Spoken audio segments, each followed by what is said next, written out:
AICC ಅಧ್ಯಕ್ಷರಾಗ್ತಾರಾ Priyanka Gandhi? ಎಐಸಿಸಿಗೆ ಹೊಸ ಸಾರಥಿಯ ಹುಡುಕಾಟ ಶುರುವಾಗಿದೆ. ಮಾರ್ಚ್ನಲ್ಲಿ ಮಲ್ಲಿಕಾರ್ಜುನ ಖರ್ಗೆ ಅವರ ಅವಧಿ ಮುಕ್ತಾಯವಾಗ್ತಾ ಇದೆ. ಹೀಗಾಗಿ ಎಐಸಿಸಿ ಅಧ್ಯಕ್ಷ ಸ್ಥಾನಕ್ಕೆ ಪ್ರಿಯಾಂಕಾ ಹೆಸರು ಮುಂಚೂಣಿಗೆ ಬಂದಿದೆ. ಪ್ರಿಯಾಂಕಾ ಗಾಂಧಿ ಮೊಟ್ಟ ಮೊದಲ ಬಾರಿಗೆ ಲೋಕಸಭೆಯ ಸದಸ್ಯರಾಗಿದ್ದಾರೆ.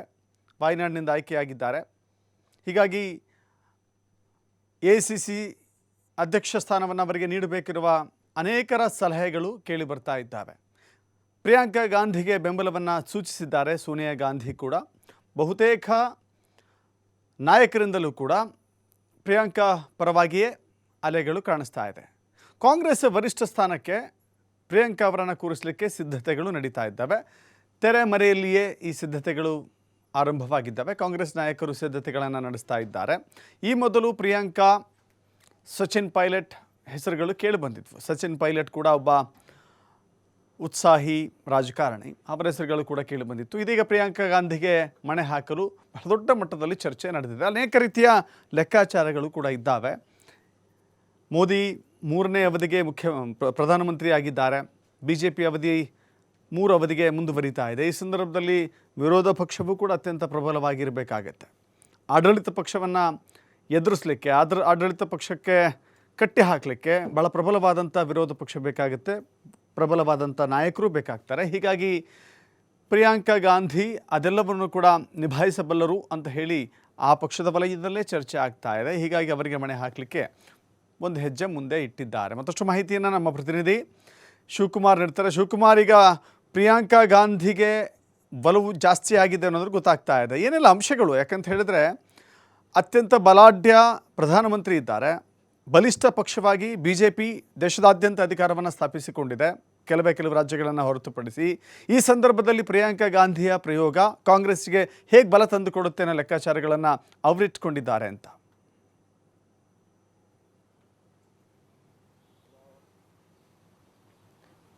ದಶರಥ್, ಮಾರ್ಚ್ನಲ್ಲಿ AICC ಅಧ್ಯಕ್ಷರಾಗಿರುವಂಥ ಮಲ್ಲಿಕಾರ್ಜುನ ಖರ್ಗೆ ಅವರ ಅವಧಿ ಮುಕ್ತಾಯ ಆಗ್ತಾ ಇದೆ. ಅವರನ್ನೇ ಮುಂದುವರಿಸಬೇಕು ಅನ್ನುವಂತಹ ಚರ್ಚೆಗಳಿದ್ದರೂ ಅವರಿಗೆ ಓಡಾಟ ಸಮಸ್ಯೆ ಆಗ್ತಾ ಇದೆ ಅನ್ನುವಂಥ ಮಾಹಿತಿಗಳಿದೆ. ಯಾಕೆಂದರೆ ಇಡೀ ಬೇರೆ ಬೇರೆ ರಾಜ್ಯಗಳಿಗೆ ಭೇಟಿಯನ್ನು ಕೊಡಬೇಕಾಗತ್ತೆ. ಅಲ್ಲಿ ಪಕ್ಷ ಸಂಘಟನೆಗೆ ಸಂಬಂಧಪಟ್ಟಂತೆ ಸಾಕಷ್ಟು ಸೂತ್ರಗಳನ್ನು ಮಾಡಬೇಕಾಗತ್ತೆ.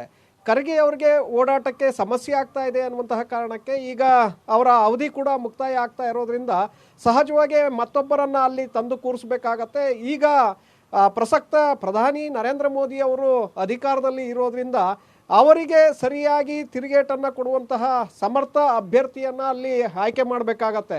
ಇಲ್ಲದೆ ಹೋದರೆ ಮತ್ತೆ ಪಕ್ಷಕ್ಕೆ ಸಂಕಷ್ಟ ಎದುರಾಗತ್ತೆ. ಆ ಕಾರಣಕ್ಕೆ ಪ್ರಿಯಾಂಕಾ ಗಾಂಧಿಯವರನ್ನು AICC ಅಧ್ಯಕ್ಷ ಸ್ಥಾನಕ್ಕೆ ತಂದು ಕೂರಿಸೋಕೆ ಈಗ AICC ಮಟ್ಟದಲ್ಲಿ ಚರ್ಚೆಗಳು ಶುರುವಾಗಿದೆ ಅನ್ನುವಂಥ ಮಾಹಿತಿಗಳು ಈಗ ಸಿಗ್ತಾ ಇದೆ. ಹಿಂದೆ ಕೂಡ ಪ್ರಿಯಾಂಕಾ ಗಾಂಧಿ ಅವರ ಹೆಸರು ಮುನ್ನೆಲೆಗೆ ಬಂದಿತ್ತು. ಹಾಗೆ ಸಚಿನ್ ಪೈಲಟ್ ಅವರ ಹೆಸರುಗಳು ಕೂಡ ಮುನ್ನೆಲೆಗೆ ಬಂದಿದ್ವು.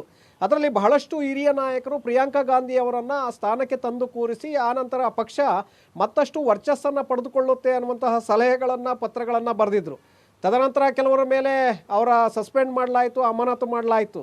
ಆದರೆ ವಾಸ್ತವವಾಗಿ ಅವರ ಒತ್ತಡಗಳು, ಆಗ್ರಹ ಏನಿತ್ತು ಅದಕ್ಕೆ ಈಗ ಸೋನಿಯಾ ಗಾಂಧಿ ಅವರು ಕೂಡ ಮಣಿಯುವಂತಹ ಸನ್ನಿವೇಶಗಳು ಎದುರಾಗ್ತಾ ಇದೆ. ಪ್ರಿಯಾಂಕಾ ಗಾಂಧಿ ಅವರನ್ನು AICC ಅಧ್ಯಕ್ಷ ಸ್ಥಾನಕ್ಕೆ ತಂದು ಕೂರಿಸಿದ್ದೇ ಆದರೆ ಪಕ್ಷಕ್ಕೆ ಮತ್ತಷ್ಟು ಬಲ ಸಿಗತ್ತೆ. ಇಂದಿರಾ ಗಾಂಧಿ ಅವರನ್ನು ಅವರು ಹೋಲಿಕೆ ಆಗೋದ್ರಿಂದ ಸಹಜವಾಗಿ ಗ್ರಾಮೀಣ ಭಾಗದಲ್ಲಿ ಮಹಿಳೆಯರ ಮತಗಳನ್ನು ಸೆಳೆಯುವಂತಹ ಶಕ್ತಿ ಎದುರಾಗತ್ತೆ. ಜೊತೆಗೆ ಪ್ರಿಯಾಂಕಾ ಗಾಂಧಿ ಅವರಿಗೆ ಉತ್ತಮವಾದಂಥ ಒಂದು ವಾಕ್ಚಾತುರ್ಯ, ಹಾಗೆ ಅಪಾರವಾದಂಥ ಒಂದು ಪಾಂಡಿತ್ಯಗಳು ಕೂಡ ಇದೆ.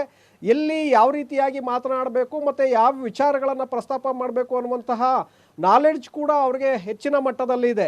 ಸೊ ಹಾಗಾಗಿ ಅವರನ್ನು ಅಲ್ಲಿಗೆ ತಂದು ಕೂರಿಸಿದ್ದೇ ಆದರೆ ಅವರು ಸಮರ್ಥವಾಗಿ ಆಡಳಿತ ಪಕ್ಷವನ್ನು ಎದುರಿಸಿ ಮುಂದಿನ ದಿನಗಳಲ್ಲಿ ಲೋಕಸಭಾ ಚುನಾವಣೆಯಲ್ಲಿ ಅತಿ ಹೆಚ್ಚಿನ ಸ್ಥಾನಗಳನ್ನು ಗೆಲ್ಲೋದಕ್ಕೆ ಅವಕಾಶಗಳು ಆಗತ್ತೆ ಅನ್ನುವಂಥ ಒತ್ತಾಯದ ಮೇಲೆ ಈಗ ಅವರನ್ನು ಕೂರಿಸಬೇಕು ಅನ್ನುವಂತಹ ಸಿದ್ಧತೆಗಳು, ತಯಾರಿಗಳು ಈಗ ದೆಹಲಿ ವರಿಷ್ಠರ ಮಟ್ಟದಲ್ಲಿ ನಡೀತಾ ಇದೆ ಅನ್ನುವಂಥ ಮಾಹಿತಿಗಳಿದೆ. ಹಾಗಾಗಿ ಬಹುತೇಕವಾಗಿ ಖರ್ಗೆ ಅವರ ಅವಧಿ ಮುಕ್ತಾಯ ಆಗ್ತಿದ್ದ ಹಾಗೆ ಪ್ರಿಯಾಂಕಾ ಗಾಂಧಿ ಅವರನ್ನು AICC ಅಧ್ಯಕ್ಷ ಸ್ಥಾನಕ್ಕೆ ತಂದು ಕೂರಿಸೋದಕ್ಕೆ ಒಂದು ಅಂತಿಮ ನಿರ್ಧಾರವನ್ನು ತೆಗೆದುಕೊಳ್ಳಲಾಗತ್ತೆ ಅನ್ನುವಂಥ ಮಾಹಿತಿಗಳು ಕೂಡ ಇದೆ.